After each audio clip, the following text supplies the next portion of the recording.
Usually when we sit down to watch like a high-end nature documentary, there is this heavy, almost culturally enforced expectation of majesty. Oh, absolutely. We want this grand, benevolent order. Right. You get those sweeping, gorgeous aerial drone shots of the African savanna. The orchestral music starts to swell in the background. Yeah, the classic setup. Exactly.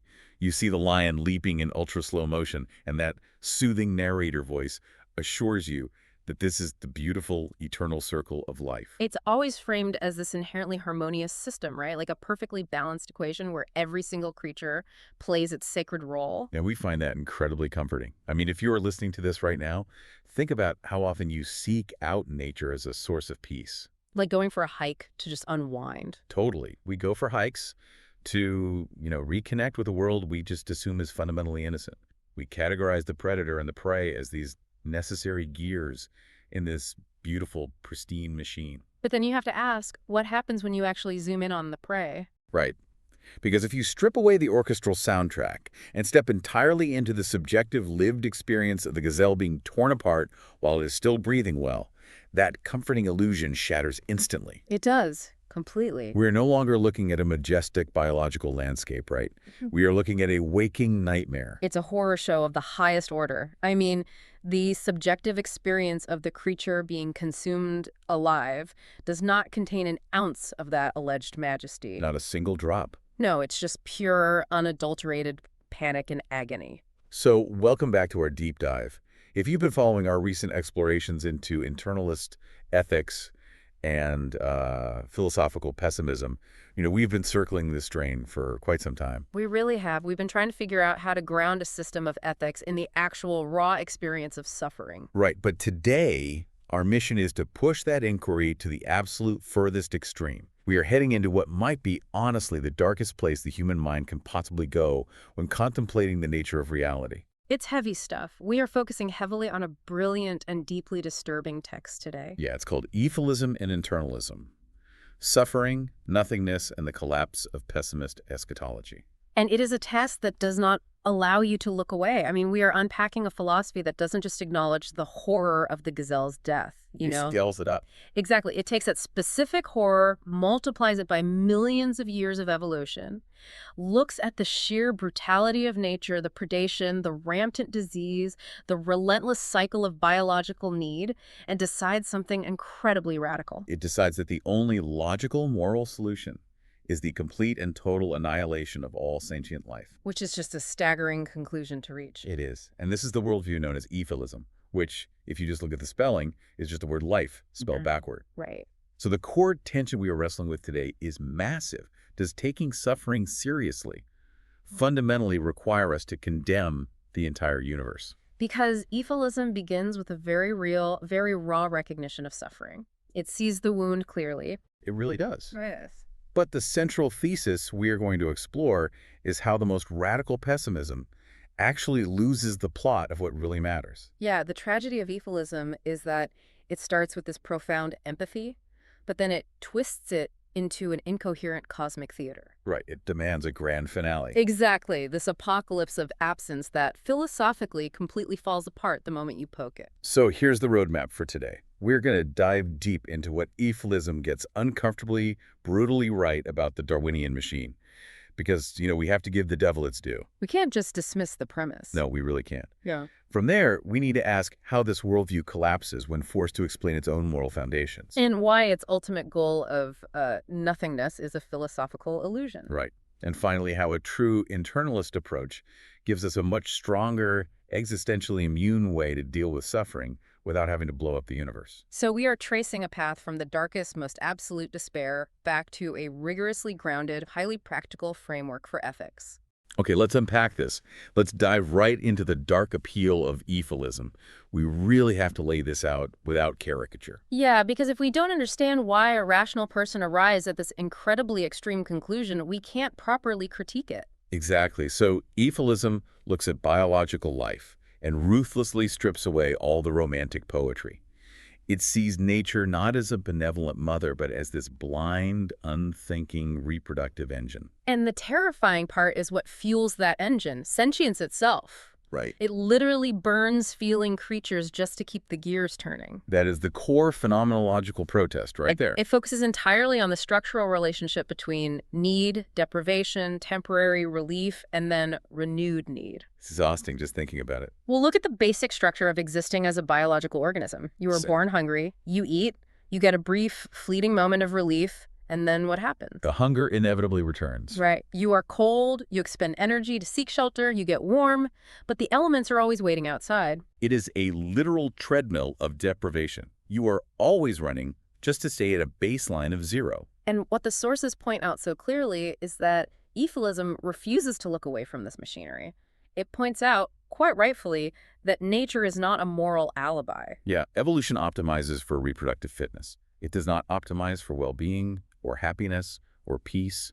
Darwin explains the wound, he doesn't absolve it. That's a great way to put it. The fact that predation, parasitism, disease, and starvation are completely natural does not make them morally acceptable. Not at all. If you are the prey, the predator is not a vital component of a thriving ecosystem. No, it is a monster causing you unfathomable agony. Exactly. Efilism targets that shallow, culturally pervasive optimism, the kind that casually ignores wild animal suffering, the hidden horrors of factory farming, and just the brutal, mechanical indifference of this evolutionary process. It's the voice screaming at the person admiring a beautiful sunset like, there is an animal being eaten alive underneath those pretty colors. Right. It is a demand that we stop using the aesthetic beauty of the whole to justify the absolute agony of the parts. I want to pause on that for a second because it connects to something we've covered in previous deep dives, and it sounds incredibly familiar. Isn't Efilism essentially just Arthur Schopenhauer's concept of the will taken to its absolute apocalyptic extreme? Oh, it is deeply indebted to Schopenhauer. I mean, Schopenhauer's diagnosis was that life is fundamentally inescapably striving. Beneath all our complex human rationalizations, our art, our politics. Yeah, there is this blind, restless urging. Desire always says, I must get there. I lack something. You push, you struggle, you finally get there, you achieve the goal, you eat the meal, you win the promotion.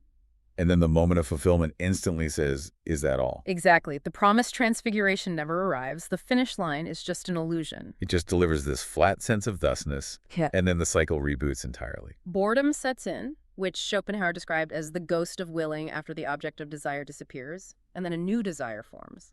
So that oscillation between pain, which is the lack, and boredom, which is the temporary fulfillment, that is the structural reality of existence. That's the baseline, yeah. But wait, Schopenhauer's response to that bleak realization was asceticism, right? He suggested retreat, artistic contemplation, minimizing the will's hold on you through a sort of monk-like detachment. Right. He didn't advocate for destroying the world. Yeah, he certainly didn't actively advocate for a cosmic self-destruct button. So why does Efilism take that massive leap? Because Efilism radicalizes the observation. It shares Schopenhauer's diagnosis of the disease, but it turns this psychological and metaphysical pessimism into a totalizing, aggressive, moral doctrine. It weaponizes it. Exactly. Efilism is what happens when the horror of Darwinian life becomes the absolute center of a metaphysics. So it takes the observation, life contains structural suffering, and leaps to the verdict, existence itself is a crime that must be actively stopped. That's the exact leap, yes. Okay, that leap is where I want to push back, because that is a massive jump. To say existence is a crime, you need a legal system, right? You need a framework. You do. And this brings us into the metaethical void. The central metaphor in our sources for this problem is borrowing the court, because Efilism has a colossal having it both ways problem, doesn't it? Yeah, it really does. Efilism wants to make these incredibly heavy, universal, objective judgments. It wants to definitively state that existence is a mistake, that nature is guilty, that reproduction is objectively immoral, and that the universe is just a structural horror show. Okay. But when you corner an Efilist and ask, where are you getting the authority to make these cosmic judgments, the philosophical foundation gets very murky. I've noticed that in the arguments. Because to declare that life is a crime, you need an objective morality. Yeah. But many radical pessimists, in the very same breath, will mock traditional moral philosophy. Oh, constantly. They'll argue that morality is just a human construct, a fairy tale we invented to cooperate like an evolutionary illusion. And that is the core contradiction right there. Efilism demands the absolute terrifying authority of objective morality, but it absolutely refuses to do the heavy lifting of metaethics to establish how that morality actually exists. Right. It wants to condemn existence, but it borrows the court from moral theories it openly despises. It wants the judge's gavel without acknowledging the legal system. Okay, let me play this out to make sure I'm getting it. Let's imagine a moral error theorist walks into the room to debate an Efilist. And if you aren't familiar, moral error theory is the philosophical stance that all our moral statements like murder is wrong are attempts to state objective facts about the universe. Right. But because objective moral facts simply do not exist out there in the fabric of reality, all those statements are systematically false. It's an error. Yeah, the error theorist says there are no moral particles, there are no divine laws written in the stars, no platonic forms of the good or the bad floating in the ether. So the error theorist says to the Efilist, your claim that life is an objective mistake is false, because the concept of a mistake implies an objective standard of the universe that doesn't exist. Exactly. How does Efilism typically respond to that? Almost always with rhetoric rather than philosophy. The Efilist will point at a screaming animal or a child with bone cancer and say, look at it. It's obvious. How can you deny that this is bad? But obviousness is not a metaethics. No, it's not. Pointing at something terrible doesn't explain the mechanism of why it holds universal moral weight. That's exactly the problem. Let's try another one. If a non-cognitivist walks into the room someone who argues that moral claims are really just expressions of our internal emotions, basically saying, boo on suffering, Yeah. yay on charity. Right, just expressing an attitude. Yeah, Efilism, again, runs headfirst into a wall there. Because Efilism desperately wants the statement suffering is bad to be vastly more significant than just, I personally dislike suffering. It needs it to be a universal fact. It wants suffering to have the metaphysical power to refute existence itself. But it cannot show whether that refutation is an objective truth of the cosmos, a mere personal attitude, or something else entirely. It speaks as if suffering is like a mathematical proof that refutes reality. But it has no mechanism to explain how a localized feeling inside a biological brain actually refutes the entire universe. It's all assertion. So if I'm playing devil's advocate for the Efilist here, I would say, fine, I'll adopt a formal theory. I will be a negative utilitarian. Okay. Negative utilitarianism, or NU, is the theory that the only moral imperative is to minimize suffering. Doesn't adopting that framework solve their problem? It gives them a structure, sure, but it introduces a new, even more difficult problem, which is the generalized Euthyphro dilemma. Oh, right. If Efilism becomes a flavor of negative utilitarianism, it has to accept NU's rules and face its critiques.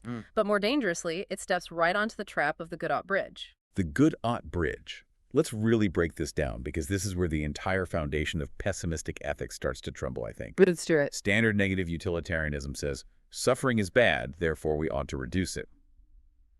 Now, on the surface, that sounds perfectly logical to almost anyone listening. What is the actual issue there? The issue is that it relies on two massive, completely unexplained concepts, bad and ought.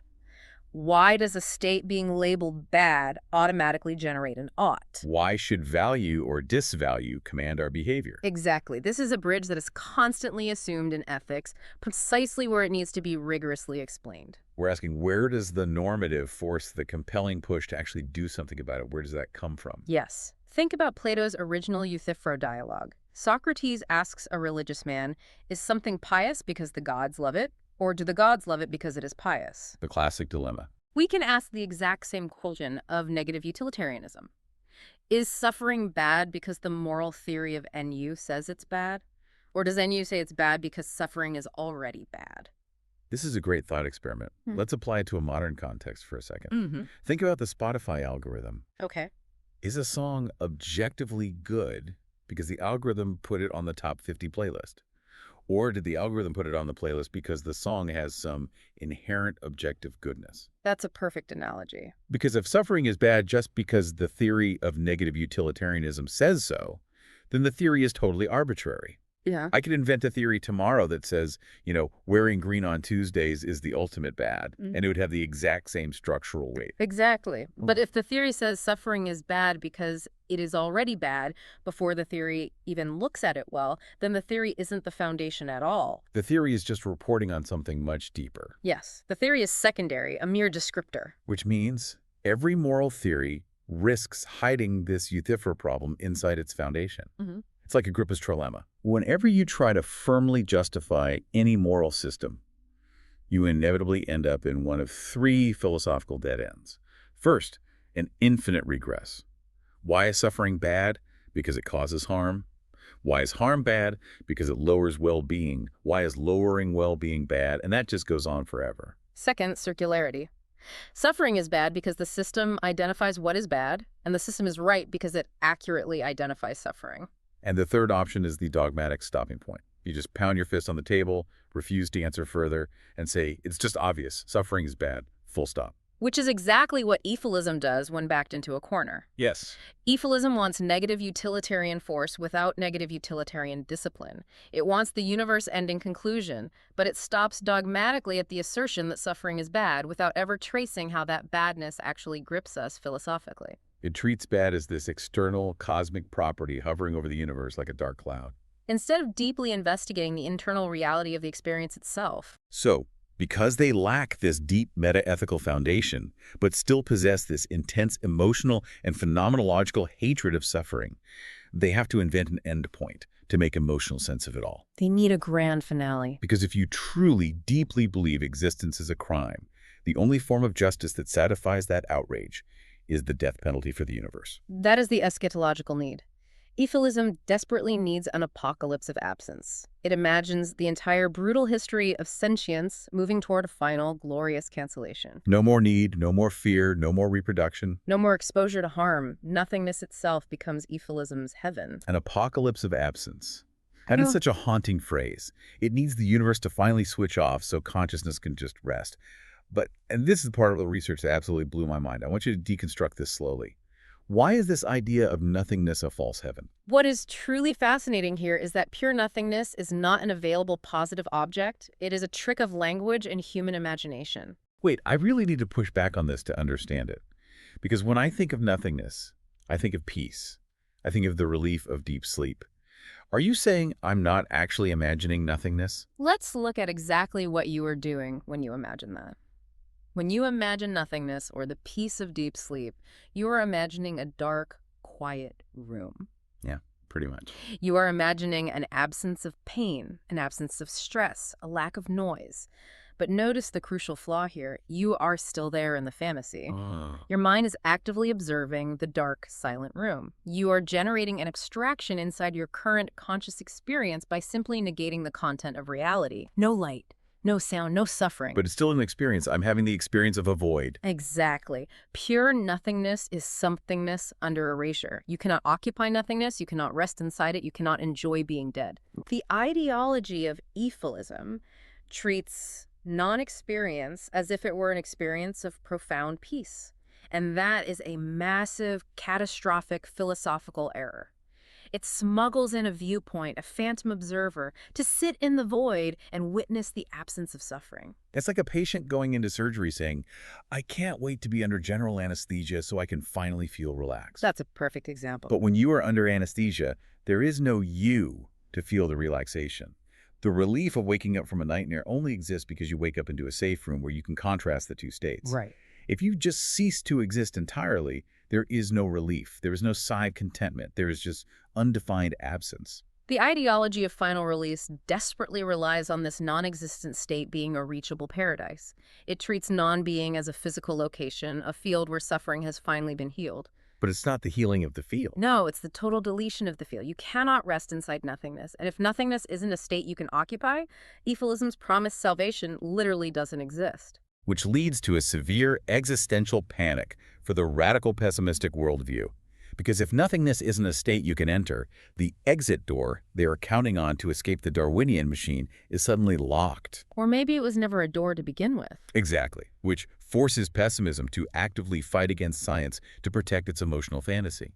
This is where Efilism becomes actively anti-epistemic. Because it needs that final release to make the suffering tolerable, it has to dogmatically reject any theory of physics, cosmology, or metaphysics that threatens the fantasy of a final cosmic shutdown.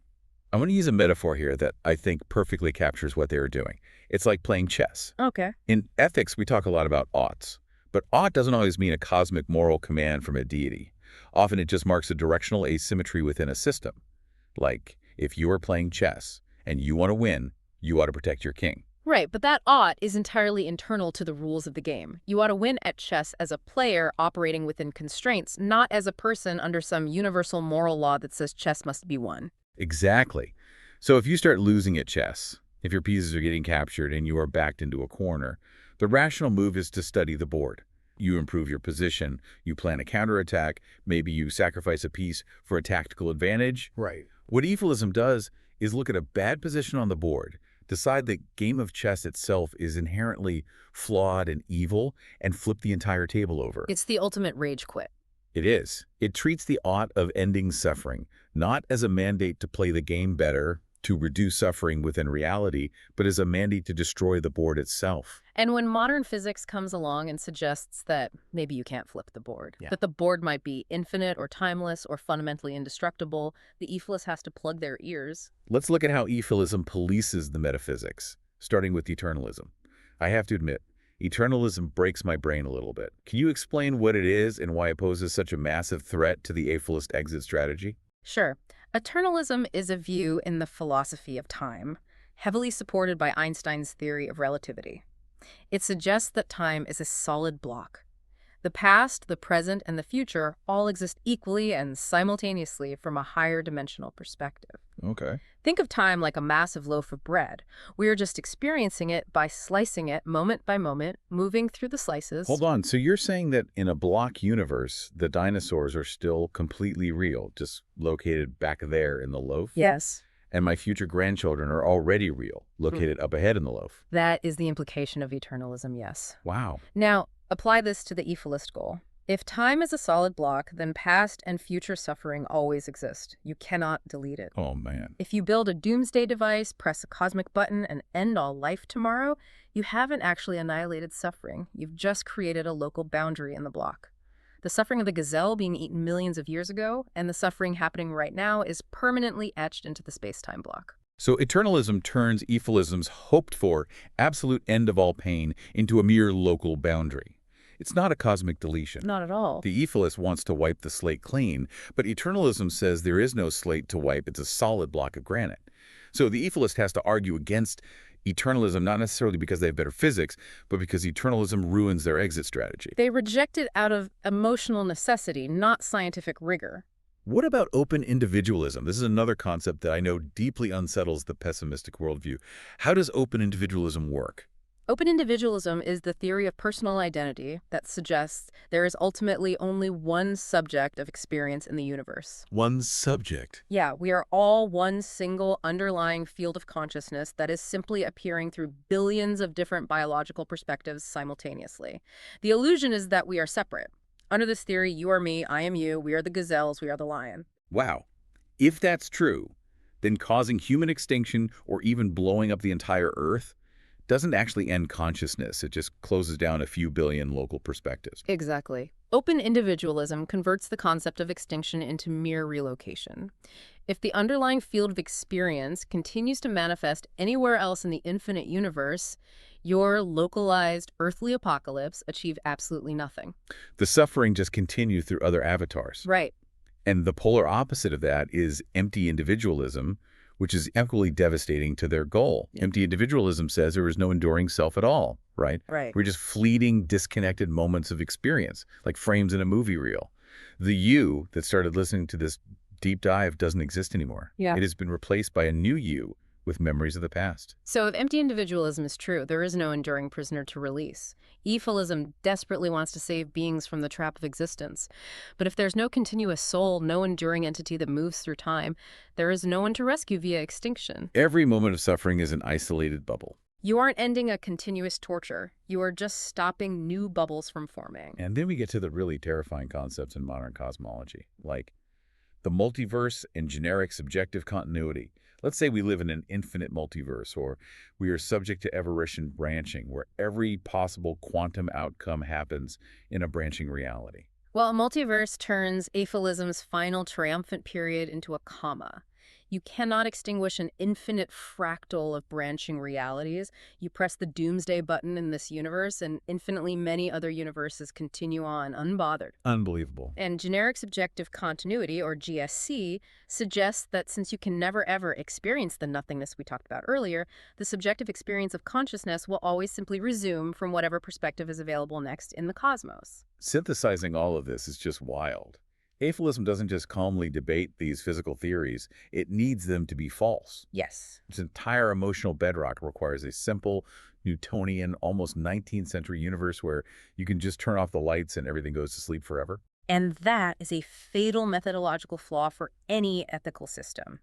An ethic built from the raw, undeniable reality of suffering cannot afford to become hostile to scientific or metaphysical truth just to protect its emotional need for an exit. It's working backward from the conclusion. Exactly. Physics cannot be dictated by the emotional needs of pessimism. If you have to deny the overwhelming complexity of reality to keep your worldview intact, your worldview is acting as an emotional shield, not a rigorous philosophical inquiry. But seriously, let's pause and look at where this leaves us. We've stripped Efilism of its objective moral authority. We've shown its heaven of nothingness is an absolute illusion. We've shown it has to put its fingers in its ears and fight modern physics just to survive. You've dismantled it pretty thoroughly. So if we reject this cosmic condemnation of life, aren't we just bouncing all the way back to that toxic, shallow optimism we mocked at the very beginning of the show? Are we back to saying the lion eating the gazelle is actually beautiful and necessary? Not at all. And this is the pivotal turn. This is where we rescue the plot. We don't retreat to shallow optimism. We flip the script using a concept called internalism. Internalism. The idea that preserves the reality of the wound but rejects the incoherent theater built around it. Let's unpack what the sources call the existentially immune core. What does this mean, and how does it relate to the concept of terminal disclosure? Okay, let's go back to that Euthyphro problem we discussed. Standard morality says suffering is bad, so we ought to reduce it. And we asked, why is it bad? Right. Internalism argues that the badness isn't a label slapped onto the suffering by a cosmic moral god, and it isn't an arbitrary rule invented by a utilitarian spreadsheet. The ought not is disclosed from within the very fabric of the suffering itself. Terminal disclosure, meaning the explanation stops right here. There is no further why to ask. Think about it like this. If you are listening on your commute or at the gym right now, think about a time you accidentally touched a blazing hot stove. In that split second, the pain didn't say, hold on, let me consult my local moral philosopher to see if this sensation is objectively bad according to the universe. No, it's instant. The pain, structurally, phenomenologically, is a direct experience of internal rejection. It presents itself entirely as to be ended, pull away, not this. There is a phrase from the sources that perfectly captures this distinction. Value is here versus there. Suffering is here against here. That is one of the most profound distinctions in modern ethics. Most of our values, our desires, are just here versus there. I am here, my goal of getting a coffee is over there. I'm here, the promotion I want is in the future. It's just distance. But suffering is categorically different. Suffering is not just a gap between me and a goal. Suffering is an experience that is internally at war with itself. It is here against here. The very nature of the state is its own rejection. Yes. It is the pure, amoral, structural root of the ought not. I want to push back on this from the strongest possible skeptical angle, though. Like the nihilist perspective. Bring it on. The hardcore existential nihilist says, look, the universe is an empty void. There is no God, no grand purpose, no narrative arc to history. Humanity is just a speck of mold on a wet rock flying through an indifferent vacuum. Classic nihilism. Therefore, nothing matters at all, and suffering doesn't matter either. It's just chemical reactions in a meaningless void. And the internalist has a devastating response to the nihilist. You are confusing external decoration with internal reality. Oh, I like that. Nihilism can absolutely erase cosmic meaning. It can kill God. It can destroy objective moral laws. It can mock human destiny and tear down every grand narrative we've ever built. But nihilism cannot make suffering neutral. Nihilism can kill morality, but it cannot make suffering neutral. If you take that hardcore nihilist who just gave you a speech about how nothing matters in the grand scheme of the universe and you put their hand on a hot stove, all their grand theories about the meaninglessness of the cosmos vanish instantly. They still pull their hand away. The pain still screams, "NO." The failure of external cosmic meaning is not the failure of inner valence. Meaning fails upward before it fails inward. Meaning fails upward before it fails inward. Let's dwell on that because it's a huge paradigm shift. It means the big overarching narratives, the upward meanings, like God's plan or the destiny of the species or the objective moral law book of the universe, all of those can totally collapse. They can all be false. But the inward meaning, the raw, undeniable reality that this agony is inherently aversive that remains rock solid, it is existentially immune to the collapse of the universe's narrative. Which means we don't need a grand cosmic theory to justify fighting suffering. We don't need to put the cosmos on trial like the Efilists do. Efilism says, suffering is bad, therefore the universe is guilty and must be destroyed. It's too big. Internalism says, suffering is bad where and when it occurs, so we must answer to it practically, right here, right now. It is a much tighter, more defensible, more realistic claim. It survives the loss of the exit. It doesn't need an apocalypse to validate it. But wait, what about joy? This seems to be a huge point of divergence between radical pessimism and internalism. Efilism generally hates joy. Oh, they despise it. It thinks joy is just bait in the trap, a temporary illusion designed by evolution to keep the suffering machine running. Does internalism hate joy? Does it demand perfect symmetry between pain and pleasure? No, and this is exactly why internalism is narrower than pessimism and much harder to refute. Internalism breaks the symmetry between suffering and joy. Okay, how? Standard utilitarianism treats pleasure and pain as two sides of a symmetrical math equation, plus 10 pleasure points minus 10 pain points, and they cancel each other out. Internalism says, look closer at the actual disclosure of the states. What do those states actually disclose when we examine them phenomenologically? Well, suffering demands negation. It screams stop. But joy, peace, beauty, they don't generate that same primitive, desperate urgency. Joy may invite you to stay. Beauty says, attend to me. Peace simply says, this is sufficient. Joy may invite suffering objects. Exactly. The absence of joy is not equivalent to the presence of suffering. If you have an empty universe with no extreme bliss, but also absolutely no suffering, it is not a tragedy. There's no gaping wound that needs to be healed. But a universe with suffering contains an active internal objection. Right. Internalism doesn't need to darken the whole world to see the wound. It doesn't need to arrogantly claim that all love is a lie or all beauty is a trap just to prove that bone cancer is terrible. It can appreciate the peace without ignoring the fire. Which finally brings us out of the theoretical realm and into the practical lived experience. Because if ethics isn't a cosmic mission to destroy the universe, and it isn't a simplistic math equation trying to maximize pleasure points, what actually is it? How do we use this? This brings us to ethics as epistemology. If internalism grounds the ethical grip in actual experience rather than external moral facts, the practical question fundamentally shifts. Ethics is no longer a theory of obedience to a sky god or a calculation of abstract utility. Ethics reduces to epistemology in the broad sense. Okay, for anyone who needs a refresher, epistemology is the study of knowledge, how we know things, how we track truth. How on earth does ethics become epistemology? It becomes the art of rigorously tracking disclosed significance through layers of abstraction. Think about it. If suffering is a real, undeniable disclosure of ought not, then our primary ethical job is to accurately track where that suffering is, what mechanical structures cause it, and how to intervene to stop it without getting lost in our own ideological abstractions. One of the sources says, ethical failure is often epistemic failure embodied as control. Walk me through a real-world example of that. Let's look at historical political ideologies. Think about a regime that decides perfect economic equality is the ultimate abstract good.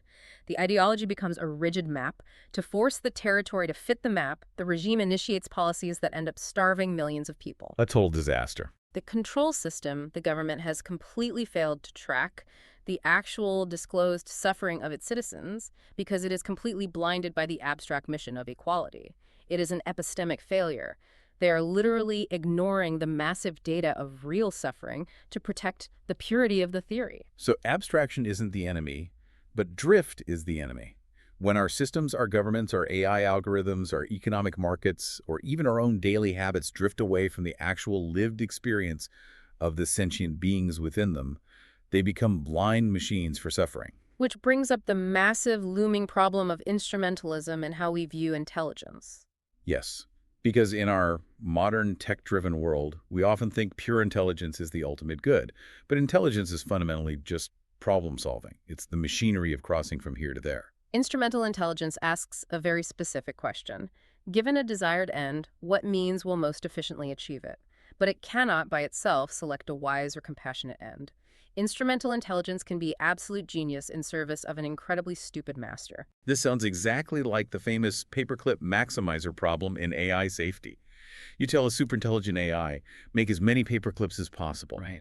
It uses its brilliant instrumental intelligence to turn the entire solar system, including all human beings, into paperclips. It solved the here versus there problem perfectly, but the control layer that set the problem was catastrophically stupid and totally blind to suffering. And we shouldn't just worry about AI. Biological evolution itself is an unintelligent control layer. It set the overarching goal as replicate your genes. Oh, man. Instrumental intelligence in animals and humans solves that problem brilliantly by inventing predation, tribal warfare, hoarding, social hierarchies, and status games. Instrumentalism is reason that adamantly refuses to ask whether the problem is actually worth solving, or if solving it creates a massive amount of disclosed suffering along the way. So the true ethical question is not just how to cross from point A to point B efficiently. It is whether there is any real disclosure of value behind point B. Is the goal actually tied to relieving an existing burden? Or is it just an arbitrary mission imposed by biology, or capitalism, or a cult? This profound difference is perfectly illustrated by the thought experiment of the monk. I love this one. Let's paint the picture for the listener. Imagine a monk sitting alone on a hill in profound, absolute tranquility. There is no craving. There is no lack. He isn't experiencing ecstatic, euphoric bliss like he just won the lottery. He is just in a state of perfect, unshakable peace. Thusness. Breathing in, breathing out. Nothing is missing from his experience. Now, what happens when classical utilitarianism, the philosophy of maximizing pleasure, looks at this tranquil monk? Classical utilitarianism looks at the monk and panics. It says, look at all that unused neurological capacity. This monk is just sitting at a baseline of 0. We could pump him full of synthetic euphorians. We could hook his brain up to a supercomputer in a vat and force him to experience 10 million times more pleasure. We must initiate a utilitarian explosion of maximum bliss. And this absurd reaction reveals the deep flaw in maximizing theories. The utilitarian vector crosses levels of abstraction. It projects an internal need structure onto a state where no need is actually present. It looks at peace, and because the math equation isn't maxed out, it sees a deficiency. Peace is not a deficiency just because arithmetic can imagine a larger number. That's brilliant. The utilitarian says 100 units of pleasure is mathematically better than 10 units of peace, so the monk is failing. But the monk's experience isn't asking for more. The demand for more comes entirely from the external theory, not from the disclosed state of the monk. Classical utilitarianism creates a lack by measuring peace against an imagined artificial maximum. It invents a wound where there isn't one, just to have an excuse to apply its bandages. Internalism says, respect the disclosure. If the monk state discloses no lack, if it's perfectly sufficient in itself, then there is no mandate to optimize him. Leave the monk alone. Which gives us our final and perhaps most beautiful metaphor for how to live. The contrast between seeing life as a mission versus seeing it as a dance. Let's explore that, because Efilism and classical utilitarianism, despite being opposites, both treat life as a rigid mission. Efilism's mission is destroy the world to end all suffering. Utilitarianism's mission is maximize utility and pleasure points at all costs. You have an external assignment handed to you, and you must ruthlessly optimize the universe to achieve it. A mission turns life into strict obedience to a projected endpoint. It sacrifices the present experience, and often present beings, to a banner. But internalism suggests we should treat life as a dance. How does that change our behavior? A dance still has movement, right? It's not just sitting still forever. Yes, but a dance is not aimless, nor is it a mission. Its meaning is internal to its movement. You don't dance to reach a specific spot on the floor as fast as possible. You dance to inhabit the pattern. As the text suggests, ethics is not a mission imposed on life. It is the dance learning not to step on what can feel. Learning not to step on what can feel. That is incredibly evocative. The dance has no external final mission. There is no cosmic scoreboard tracking your points at the end of the universe. But it is heavily constrained from within. You can improvise, you can twirl, you can build art, you can explore the space, but do not crush your partner's foot. Do not step on an exposed nerve. The dance is free only where it remains actively answerable to the pain it can cause. Internalism redirects our energy away from these grand, destructive, or maximizing missions. It brings us back down to earth, into epistemic contact with reality. Real, grounded ethics. Practical ethics isn't the performative indulgence of despair. It isn't writing angry manifestos about how the universe is a mistake. It is the highly practical, highly rigorous art of reducing hell. Because despair can notice the fire, but it cannot be the fire department. Precisely. The fire department requires clear, unclouded epistemology.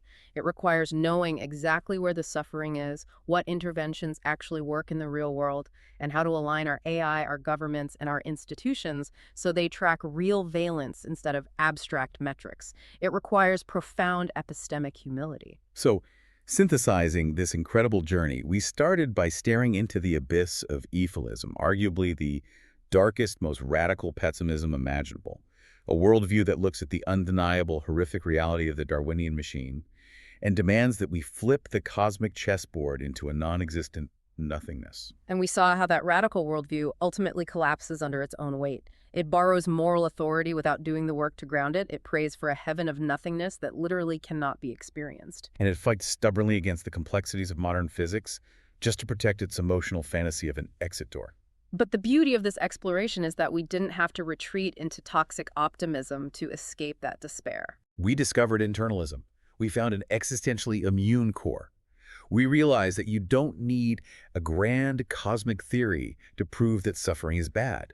The ought not is disclosed right there, inside the pain itself. It survives the death of God. It survives the bleakest nihilism. It survives the infinite multiverse. And because that core truth survives, it allows us to build a functional ethics based on epistemic tracking.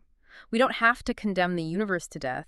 We just have to relentlessly align our control systems, our technologies, our societies, our own daily habits, so they answer to what experience actually discloses. If you take nothing else away from this deep dive, remember this.